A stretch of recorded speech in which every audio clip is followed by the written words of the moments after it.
नमस्कार दोस्तों इस साल लोहड़ी और मकर संक्रांति के अवसर पर हमारे पूरे भारतीय उपमहाद्वीप में अलग अलग क्षेत्रों में अलग अलग स्तर पर समारोह हुए। लोक संस्कृति में अलग से और बकायदा जो अध्यात्म की संस्कृति उसमें अलग से। विशेष रूप से हमारे पड़ोस में हमेशा चर्चा का विषय बनते हैं ऐसे मेले कि लोहड़ी का जो पर्व अब तक हमारे पड़ोसी देश में जिस स्तर पर मनाया जाता रहा है वो स्तर पिछले 2 वर्षों से बिल्कुल खटाई में पड़ा हुआ है। क्योंकि एक लोकगीत है प्रचलित जिसे वहाँ भी बकायदा लोक संस्कृति से जुड़े हुए लोग गाते हैं। छोटे बच्चों से लेकर संभ्रांत एलीट क्लास के लोगों तक सभी तरफ से गाते हैं। दुल्ला भट्टी वाला ये गीत जो है इतना सुंदर मुंदरियो हो तेरा कौन बेचारा हो दुल्ला भट्टी वाला हो, ये गीत अपने एक अलग ट्रेडिशन एक अलग परंपरा लिए हुए है। और ये परंपरा भी आज की नहीं है, लगभग 600 साल पुरानी परंपरा है। सम्राट अकबर के समय की परंपरा है। इस दिन विशेष रूप से इसी लोकगीत को आधार मानकर मित्रों सबसे बड़ा मेला जो लगता है अब तक जो लगता रहा है वो ये जो विशेष रूप से इसमें दुल्ला भट्टी की जो मज़ार है, विशेष रूप से मैं उसका उल्लेख करना चाहूँगा।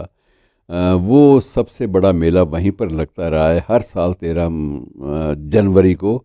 और इसमें सबसे बड़ी बात यह है कि इसका जो थीम है, इसका जो एक आधार है, इसकी जो कथा है वो जुड़ी हुई है कि एक ऐसा व्यक्ति था जिसको पिछले 500 सालों से जिसकी प्रशस्ति लोक संस्कृति में गाई जा रही है दुल्ला भट्टी की, वो ऐसा व्यक्ति था जो धना भाव के कारण किसी भी हिंदू या मुसलमान की बहन या बेटी के विवाह का पूरा खर्च स्वयं उठाता रहा था। और यद्यपि अक्सर ये था कि सब जगह उसके लिए जाना संभव नहीं होता था। उसने घोषणा कर रखी थी कि कोई भी व्यक्ति अपने धार्मिक संसाधनों के अभाव में अपनी बेटी को इस ढंग से विदा नहीं करेगा, अपनी बहन को इस तरह से विदा नहीं करेगा जिस तरह से कोई अपरिचित लोग करते हैं।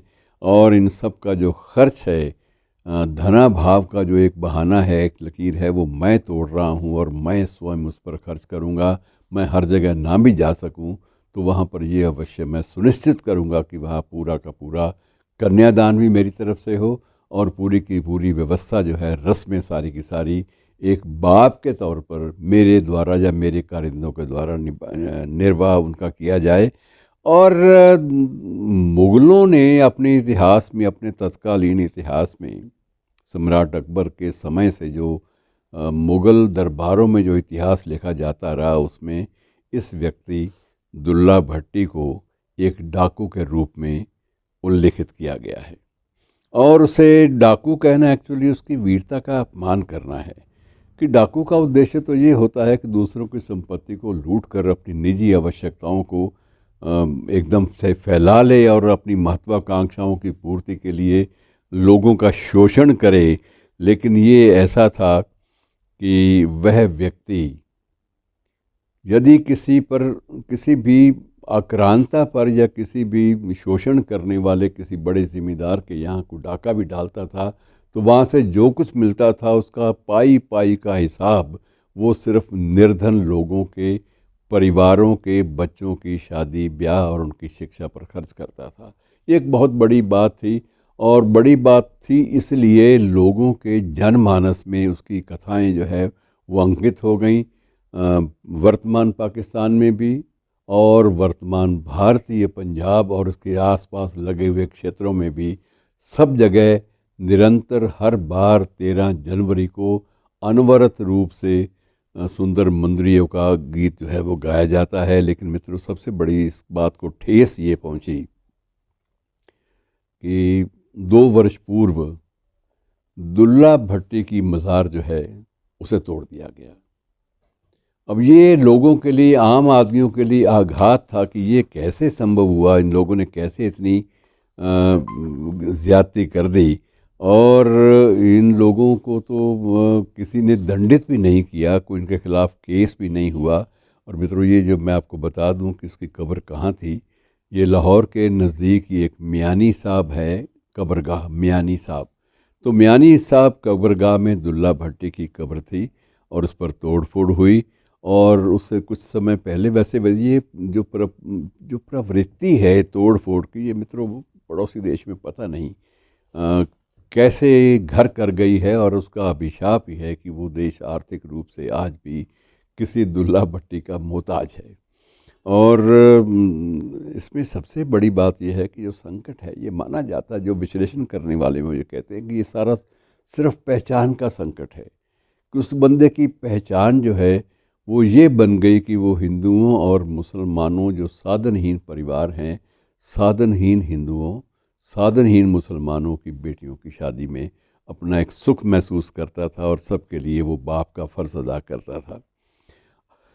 अब उसमें जो सबसे बड़ा संकट ये था कि ये कहा यही जाता है कि अकबर की सेनाएं एक बार दुल्ला भट्टी के जो अपना सैनिक ठिकाने होते थे वहाँ पर उन्होंने हमला भी किया। एक बार दुल्ला भट्टी के पिता को भी वहाँ का एक विद्रोही सरदार माना जाता था, कुचलने के लिए हमला किया।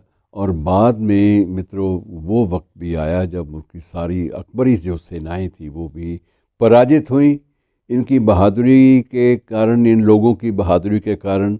और क्योंकि ये मूल रूप से ये भी प्रशिक्षित राजपूत, भट्टी राजपूत वंश से थे, और इन लोगों ने अकबरी सेनाओं के भी पांव कहीं टिकने नहीं दिए। और फलस्वरूप ये हुआ कि एक बार एक साजिश के तहत, एक षड्यंत्र के तहत दुल्ला भट्टी वाला इसको भी पकड़ा गया, और पकड़ के उसके बाद इसको फांसी की सज़ा दी गई। और इसकी जो शव था उसको लगभग एक सप्ताह तक एक चौराहे पर लटका कर रखा गया, ताकि लोगों को ये सबक आए कि अकबरी सेनाओं का जो विरोध करने वाला का हश्र क्या होता है।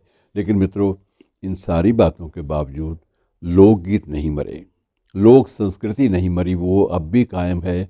उसकी मज़ार तोड़ दी गई है, उसका एक प्रकार से निशान मिटाने की एक कोशिश मशक्क़त की गई है। लेकिन उसके बावजूद लोगों के मनों में, लोगों के जहन में, आम आदमी की जो एक प्रवृत्ति है उसका एक हिस्सा है।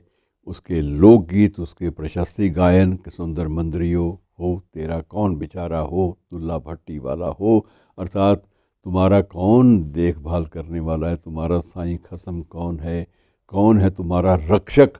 और रक्षक के रूप में आज भी दुल्ला भट्टी को गरीब हिंदू परिवार और गरीब मुस्लिम परिवार याद करते हैं। शुक्रिया।